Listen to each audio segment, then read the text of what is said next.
Shalom Bapak Ibu dan saudara-saudara yang terkasih, salam sehat bagi kita semua. Puji nama Tuhan, kita boleh diperkenankan untuk membaca dan merenungkan kebenaran firman Tuhan di pagi hari ini. Sebelum kita merenungkan bersama-sama, mari kita bersatu di dalam doa. Bapa Surgawi, Bapa yang kami sapa, yang kami kenal di dalam satu nama Yesus Kristus, Anak Allah yang penuh kasih, kami bersyukur untuk rahmat-Mu bagi kami yang kami boleh rasakan hingga pada saat ini. Dan kami akan merenungkan sebagian firman-Mu Bapa, biarlah Tuhan mengurapi kami, setiap umat-Mu yang berseru dan berharap kepadamu. Terpuji kekal nama-Mu, ku sambut firman-Mu di pagi hari ini penuh dengan ucapan syukur. Haleluya, amin. Bapak, Ibu, dan saudara-saudara yang terkasih, renungan kita di pagi hari ini bertema jangan pernah sia-siakan keselamatan, yang terambil di dalam kitab Matius 23 ayat 37 sampai 39. Lembaga Alkitab Indonesia memberi judul Keluhan terhadap Yerusalem.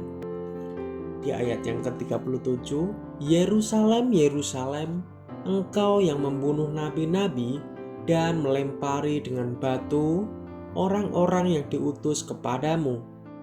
Berkali-kali aku rindu mengumpulkan anak-anakmu, sama seperti induk ayam mengumpulkan anak-anaknya di bawah sayapnya, tetapi kamu tidak mau.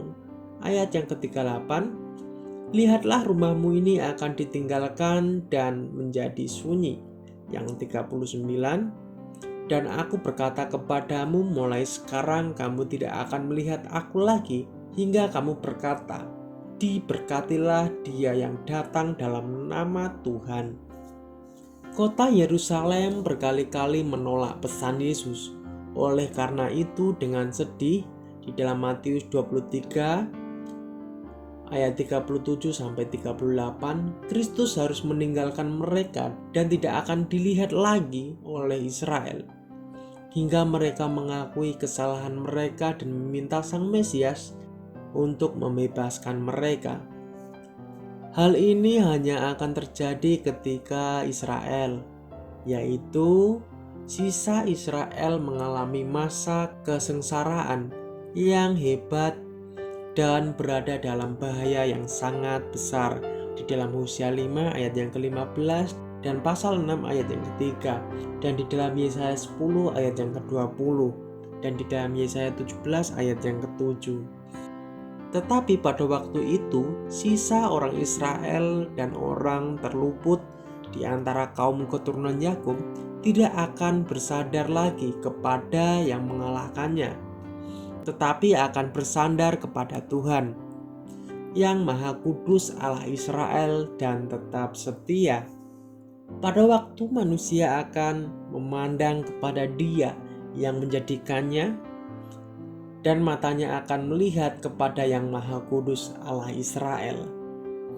Pada saat Israel mengalami kesengsaraan yang hebat pada akhir zaman, di dalam Amsal 9 ayat yang ke-9, bangsa-bangsa di dunia akan berkumpul melawan Yerusalem di dalam Zakaria 12 ayat 1 sampai 4. Dan 2/3 dari bangsa Israel akan terbunuh di dalam Zakaria 13 ayat 8 sampai 9. Pada saat Israel hampir musnah, kelompok yang tersisa akan bertobat dan meratap di dalam Hosea 5 ayat yang ke-15. Dan di dalam Zakaria 12 ayat 4 sampai 5 dan 10. Dan di dalam Roma 11 ayat 26. Dan di dalam Wahyu 12 ayat yang kedua. Rupanya menggantikan perkataan ini dengan maksud Yesus pada hari Palem, tetapi dalam Matius perkataan dipertalikan dengan suatu kedatangan lain, barangkali kedatangan Kristus pada akhir zaman. Orang Yahudi akan menyambut kedatangannya itu dengan baik, sebab sudah bertobat. Di dalam Roma 11 ayat yang ke-25 dan di dalam Matius 24 ayat yang ke-1 dan pasal yang ke-25 ayat yang ke-46. Wejangan eskatologis yang tercantum dalam Matius ini menggabungkan pemberitaan tentang musnahnya Yerusalem dengan pemberitaan tentang akhir zaman. Dengan maksud ini, wejangan yang tercantum dalam Markus dan yang hanya mengenai kemusnahan Yerusalem dilengkapi dengan 3 unsur.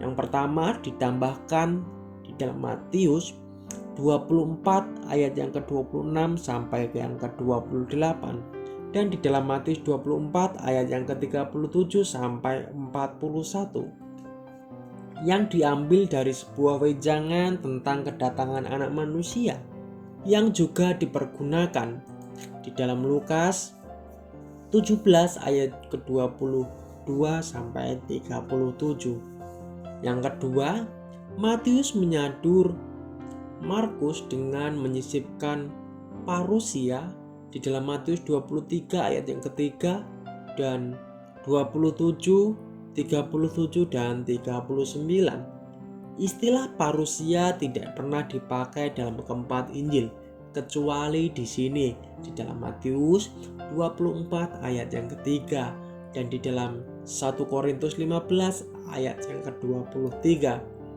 Kesudahan dunia Matius 23 ayat yang ketiga dan di dalam Matius 13 ayat yang ke-39, 40 dan 49 dan tanda anak manusia yang dilihat sekalian bangsa dunia di dalam Matius 23 ayat yang ke-30. Yang ketiga, pada akhir wejangan ditambahkan beberapa perumpamaan mengenai perlunya berjaga-jaga di dalam Matius 24 ayat yang ke-42 dan di dalam pasal yang ke-25 ayat yang ke-30. Perumpamaan-perumpamaan itu menyiapkan apa yang dikatakan tentang kedatangan Yesus kelak dan penghakiman terakhir di dalam Matius 25 ayat 31 sampai 46. Penggabungan kemusnahan Yerusalem dengan kesudahan dunia memang sesuai dengan kebenaran teologis, meskipun kedua peristiwa berbeda dalam waktu. Namun pada pokoknya bersatu padu, kemusnahan Yerusalem benar-benar pendahulu dan perlambang akhir zaman. Kemusnahan kota suci mengakhiri perjanjian lama karena datangnya Kristus kembali secara kelihatan dalam kemusnahan itu untuk memulai pemerintahannya dalam gereja. Peristiwa yang memutuskan dalam sejarah penyelamatan itu baru akan terulang pada akhir zaman. Waktu Allah akan menghakimi bangsa manusia yang sudah terpilih dalam Kristus, sama seperti menghakimi bangsa terpilih yang pertama melalui kemusnahan Yerusalem. Amin. Mari kita bersatu di dalam doa. Bapa yang kami sembah di dalam nama Yesus Kristus, mulialah namamu. Kami bersyukur karena kami memiliki juru selamat yang hidup yang kami kenal di dalam nama Yesus Kristus. Terima kasih Bapa untuk pengorbananmu, untuk penebusanmu bagi kami yang berseru, yang mengaku bahwa Engkau adalah juru selamat kami yang hidup.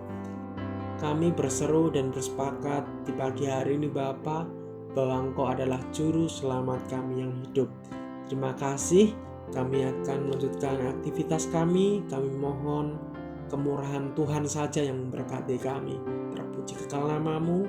Di dalam nama Yesus Kristus, haleluya, amin. Salam, selamat pagi, selamat beraktivitas. Tuhan Yesus memberkati kita semua.